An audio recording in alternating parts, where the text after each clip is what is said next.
ഈ സംഗതി പുറകിലുണ്ട് കൂടെ ഉണ്ടെന്നുള്ളത് പുള്ളി വിട്ടുപോയി. അത് കഴിഞ്ഞിട്ട് അവിടെ ചെന്ന് കഴിയുമ്പോൾ ഭാഗത്തേക്ക് പറഞ്ഞാൽ സ്പീഡ് കൂടുതലാണ്. അല്ല, ഈ ഗൾഫിലും വിദേശ രാജ്യങ്ങളിലും ഭയങ്കര കെയറാണ്, കാണാൻ ഇഷ്ടമാണ്. പിന്നെ ഉള്ളിൽ ഓഫീസിലൊക്കെ പോയിട്ട് വരും, അവിടെ പോയിട്ട് ഈന്തപ്പഴമൊക്കെ തരും അവര്. അറബികൾക്ക് പിന്നെ ഒരുമിച്ച് ഒന്ന് ഫോട്ടോ എടുക്കും. ആദ്യകാലത്തൊക്കെ ക്യാഷും തന്നിട്ടുണ്ട്, പൈസ മേടിച്ചിട്ടുണ്ട്. ക്യാഷ് തരും, ഫോട്ടോ എടുക്കും, അവരെടുത്തോണ്ട് പോകും. എല്ലാ സൗകര്യങ്ങളും എയർപോർട്ടിൽ അങ്ങനെയൊക്കെ ചെയ്തു തന്നിട്ടുണ്ട്. അങ്ങനെ അവരുടെയൊക്കെ ഒരുപാട് സ്നേഹം കിട്ടിയ ഒരാളാണ് ഞാൻ. ഈ പറഞ്ഞ പോലെ പുറത്ത് അമേരിക്കയിലൊക്കെ പോയാലും നമുക്ക് അധികം ക്യൂ നിൽക്കേണ്ടി വരും. അമേരിക്കയിലൊക്കെ നിങ്ങൾക്ക് ഒത്തിരി ഷോ ചെയ്തിട്ടുള്ളവരാണ്. നമ്മൾ അതൊന്നും അല്ല, ചെറിയൊരു സ്ഥലം ലക്ഷദ്വീപ് അങ്ങനെയുള്ള സ്ഥലത്ത് പോയതാണ് ഏറ്റവും തമാശയായിട്ടും ഫ്രഷ് ആയിട്ടുള്ള ഓർമ്മ. കാരണം അമേരിക്കയിൽ 5-6 തവണ പോയിട്ടുണ്ട് റിപ്പീറ്റായിട്ട്. ലക്ഷദ്വീപിലൊക്കെ പോയി ചെന്ന് കഴിഞ്ഞപ്പോൾ ഒരു അത്ഭുത മനുഷ്യനായിട്ടാണ് കാണുന്നത്. അവരുടെ വീടുകളിലുള്ള ക്ഷണം, അവിടുത്തെ രീതികളൊക്കെ നമുക്ക് ഭയങ്കര രസമായിട്ട് തോന്നിയത്. കപ്പലിലായിരുന്നു യാത്ര. ഇദ്ദേഹം സ്ഥിരം കപ്പലിലാണ്, പക്ഷെ നമ്മള് ആദ്യമായിട്ടാണ് കപ്പലിൽ കയറുന്നത്. ലക്ഷദ്വീപ് യാത്ര ഭയങ്കര ഒരു അല്ലെങ്കിൽ എടുത്ത് പറയില്ല. അതെ അതെ, കാരണം വൈകിട്ടാവുമ്പോ ക്ഷണം ഉണ്ടാവും. അപ്പൊ ഇവന് മാത്രമാണ് മെയിൻ ക്ഷണം. അവിടെ ചെന്ന് കഴിഞ്ഞാൽ പലഹാരങ്ങളുടെ വിഭവങ്ങളുടെ ഇതാണ്, മാർക്കറ്റ് പോലെയാണ്. അപ്പൊ ഞാൻ ആ സമയത്ത് എൻ്റെ കൂടെ കൂടും. ഞാൻ യാത്ര എന്ന് പറഞ്ഞാൽ ബൈക്കില, ഫ്രണ്ടിൽ ഇവരിയ്ക്കുന്നു, പുറകിൽ ഞാനിരിക്കുന്നു, നടുക്ക് നമ്മളെ കൊണ്ടുപോകുന്ന ആള്. അങ്ങനെ പല വീടുകളിൽ മീൻ വിഭവങ്ങൾ. അത് ഞങ്ങൾ 1 മാസം ഉണ്ടായിരുന്നു അവിടെ ട്രാവൽ ചെയ്തിട്ട്. ഒരു സ്ഥലത്ത് തന്നെ പരിപാടികൾ നടത്തിക്കൊണ്ടിരുന്നത്. എല്ലാ വീക്കെൻഡ്സിലും അവിടെ പ്രോഗ്രാം, അവിടെ തന്നെ ഇരിക്കും. പക്ഷെ ആൾക്കാർ പല സ്ഥലത്തു നിന്ന് വന്നുകൊണ്ടിരിക്കുന്നു, അവരുടെ സ്നേഹം. പക്ഷെ അതൊരു നല്ല അനുഭവം.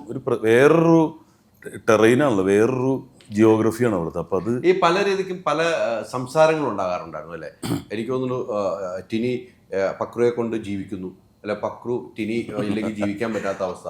അതിലൊക്കെ സംസാരം ഉണ്ടായ കാലഘട്ടം ഉണ്ട്. അല്ല, ജീവിക്കണ്ടല്ലോ, അത് മതി. പക്രുവിനെ കൊണ്ട് ചത്തെന്ന് പറഞ്ഞില്ല അവര്. അതില്ല, സംസാരം ഉണ്ടായിരുന്നു. ടിനിക്ക് വരെ നമുക്ക് എല്ലാവർക്കും അറിയാം. അത് എന്താന്നുള്ളത് കൃത്യമായിട്ട് അവന് തന്നെ അറിയാം. അതായത് സലീംകുമാർ സലീമേട്ടൻ പറഞ്ഞിട്ടുണ്ട്, പാമ്പും വേലായുധനും വരുന്നുണ്ട്. അല്ല, അത് ഈ സ്ഥിരമായിട്ട് എങ്ങനെ ഒരു രണ്ടാൾക്കാർ പ്രോഗ്രാം ചെയ്യും, എല്ലാ ഇതിലും ഒന്നിച്ച് കാണുകയും ചെയ്യുമ്പോൾ അത്തരത്തിൽ ഈ പറഞ്ഞ പോലെ തന്നെയുള്ള കമൻറ്റുകളൊക്കെ വരുമല്ലോ.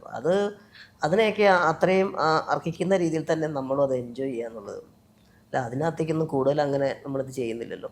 പിന്നെ മറ്റൊരു കാര്യം എന്ന് പറഞ്ഞു കഴിഞ്ഞാൽ, വിജയ ഫോർമുല പിന്നെ അതിൻ്റെ പുറകെ പോകും.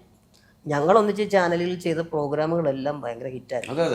അല്ല, അധികം ചെയ്തിട്ടൊന്നുമല്ലോ, ചെയ്തതൊക്കെ തന്നെ അതെല്ലാം തന്നെ. അപ്പോൾ സ്വാഭാവികമായിട്ടും ഇപ്പോൾ അങ്ങ് പറഞ്ഞ പോലെ തന്നെ ഒരു ടീം 2 പേരും കൂടെ നിൽക്കുമ്പോൾ ഒരു രസമുണ്ട് എന്ന് തോന്നിയത് കൊണ്ടാണല്ലോ ഇഷ്ടപ്പെടുന്നത്.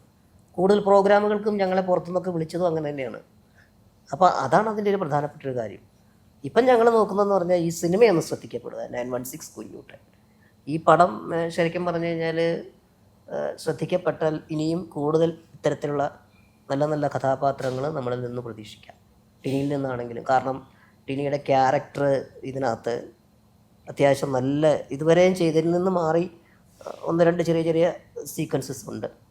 അതിലൊരു ഫൈറ്റ് ഉണ്ട്, അത് നല്ല ഗംഭീരമായിട്ട് വന്നിട്ടുണ്ട്. അപ്പോൾ അങ്ങനെ ടിനിയെ യൂസ് ചെയ്യാത്ത ചില സംഗതികൾ ഇതുവരെയും സിനിമയിൽ അത് ഇതിൽ കുറച്ചേ ഉള്ളെങ്കിൽ അത് ഉണ്ടായിട്ടുണ്ടെന്നുള്ളതാണ്. ഈ സിനിമയിൽ അങ്ങനെ ചെയ്തിട്ടുണ്ട്. അൾട്രാ മോഡേൺ കിച്ചൺ ഡിവൈസസ്, ഒരു കിച്ചണിൽ വേണ്ട എല്ലാ ലേറ്റസ്റ്റ് ബ്രാൻഡുകളും ഇവിടെയുണ്ട്. ലോകോത്തര ബ്രാൻഡുകൾ, original products, wide range. MyG future.